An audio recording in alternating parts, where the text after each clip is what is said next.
What's up guys, I'm back. So today I'm bringing you something a little bit different from a place that's a little bit different. This is my living room.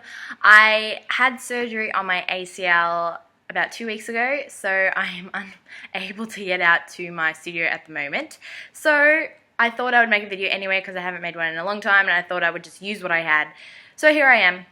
And today I will be doing a review for you, and I'll be doing a review on the Netflix Original Series Shadowhunters, which is a spin-off from Cassandra Clare's books, The Mortal Instruments, which are really fantastic books. So if you haven't read them, please do, because I really want to share the story of just awesomeness that those books are. And please also read the Clockwork Angel series as well, and her new series, which I actually don't know what it's called because I haven't read it yet, but I will.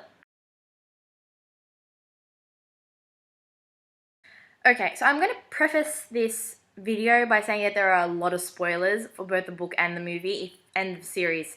If you haven't seen any of these, please don't watch. I mean, if you don't care, please watch on. So good luck watching this. I hope you can get through it. It's a lot of talking. There's not many aesthetics. I'm not wearing any makeup. My hair's not done. I look like absolute crap, but that's okay. I'm doing this for you. Okay, let's begin. So, Netflix Original Series. Yeah, they really meant that one. The series is so different from the books that I don't even think using the same names as the characters was helpful to me. They pretty much only follow the basic storyline, like Valentine wants a cup, Clary is his daughter, Jocelyn lied to Clary, Jason Clary, Simon and Isabel, Alec and Magnus. That's pretty much all that they followed. But as an avid reader of The Mortal Instruments and The Infernal Devices, I was mostly watching each episode and going, what the heck? This never happened. Who is that? What is she doing here? This never happened! I was trying to connect the dots more knowing the plotline than I assume a new watcher would have been. Like, let's talk about the fact that Jocelyn gave Clary a freaking still, or a stele as they call it in the series, on her 18th birthday. On her 18th birthday, and was about to spill the beans about who she was.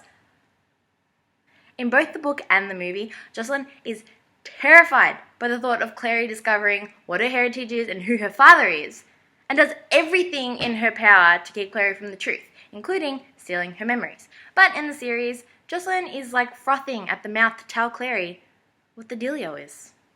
Which left me a bit confused, because the whole point of Jocelyn stealing Clary's memories in the first place is so that she doesn't have to go through what Jocelyn went through, and she doesn't have to find out that her father is this terrifying monster who wants to destroy the world and unleash demons all over Earth. And Luke, let's talk about Luke.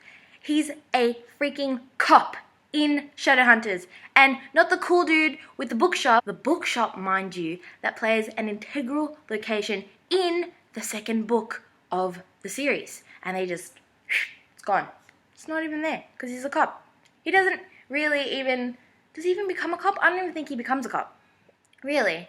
I don't know. I'm very confused. I mean, he takes over the police station, which is the Chinese restaurant, the Jaded Wolf, so he can have their pack. But he doesn't become a cop.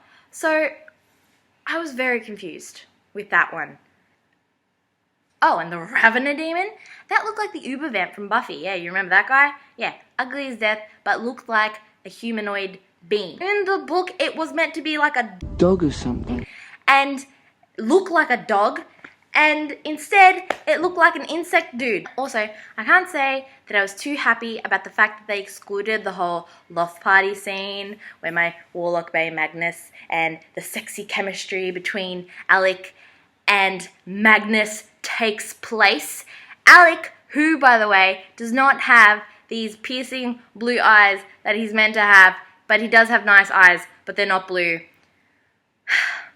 And I mean, they do have a party scene, but it's not the same. It's not Magnus's party. And speaking of the party, the whole rescue Simon in his rat form from the vampires does not take place. Yes, they rescue Simon. Yes, they infiltrate the Hotel du Mort to get Simon. Yes, there is a cool fight scene.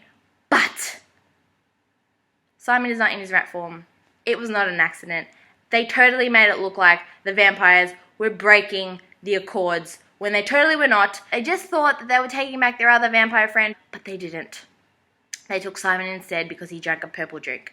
And I was very disappointed by that because that also is very important in the storyline. I mean, that's how Simon becomes a vampire. And Camille, like, she does not even exist in the Mortal Instruments until the 4th book, after all that takes place in the Infernal Devices, which happens as like a prequel to the Mortal Instruments, and we learn her history, and she just appears out of nowhere, and they skipped all that awesomeness that leads to the most horrible heartbreak I think any reader has ever had to go through. And what the heck is with Valentine's Chernobyl headquarters? Like, was an abandoned hospital located right under the protagonist's nose too mainstream for you, Valentine? And all these random characters. Who is Maureen? What is she doing there? What connection does she have to Clary and Simon, except the fact that she likes Simon?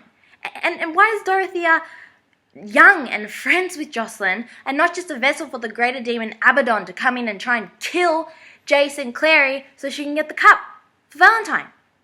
And why are there 50,000 other Shadowhunters in the New York Institute when it's just meant to be the Lightwoods, Jace, Simon, and Clary, and Hodge? Oh, who, by the way, is not old. He's young and good looking and has a six-pack. It's safe to say that I spent more time questioning the plotline and the characters and actually enjoying the show, which was a shame because I was really looking forward to this. I mean, there were certain aspects that I loved. You know, Kat McNamara, Dom Sherwood, Emerald Tobias, not sure. Alberto Resende, I'm also not sure if that's how you pronounce his name. And Harry Shum Jr., Sherry Shum Jr., I'm not sure, who play Clary, Jace, Isabel, Simon, and Magnus, respectively. Acted out all the characters really well. I mean, the cast itself was, smoking. Every single person was up to scratch in terms of aesthetic, and they really added something to the show. I mean, because the book does really go on about how all these Shadowhunters are really good looking. So that was good that they lived up to that. I felt that the storyline didn't do it justice. Didn't do the characters justice. Netflix could have, honest to goodness, just made an entire new series with new character names, and it still would not have made sense to me. Or it would have made about as much sense to me as it does knowing the plotline. I mean, also, as like a negative, like, what happened to the super awesome mega cool Seraph Blade ritual wherein you need to shout out the names of an angel in order for the Seraph Blade to work? And I honestly thought they were more like dagger length, like maybe your forearm length. I thought that's how they were described. They're actually big swords. They look like katanas, and they're huge. And they light up whenever a Shadowhunter picks it up, which proves their angel blood. But they looked really cool. I mean, the entire show aesthetically was very pleasing. The effects were really cool. The costumes were awesome. A lot of leather, a lot of high heels, a lot of skin showing. Which is why I think I was able to overlook half of the plotline that went missing or was just overwritten. All that being said, I am only 5 episodes in. There are another 8 to watch. There are another 8? I think there's 13 episodes. Anyway, there are another 8 to watch. And I am only 5 episodes in. But from what I've seen so far, for effects, I'll give it an 8.5. For storyline, as from a book perspective, I'm going to give it a 6, maybe a 5 or a 6. But if I was looking at it as a completely new series, which I think Netflix intended me to do and not analyze it like a psycho, I would give it an 8. I'd give it a solid 8. Overall, I give it a 7.5 overall series. But until next time, bye-bye.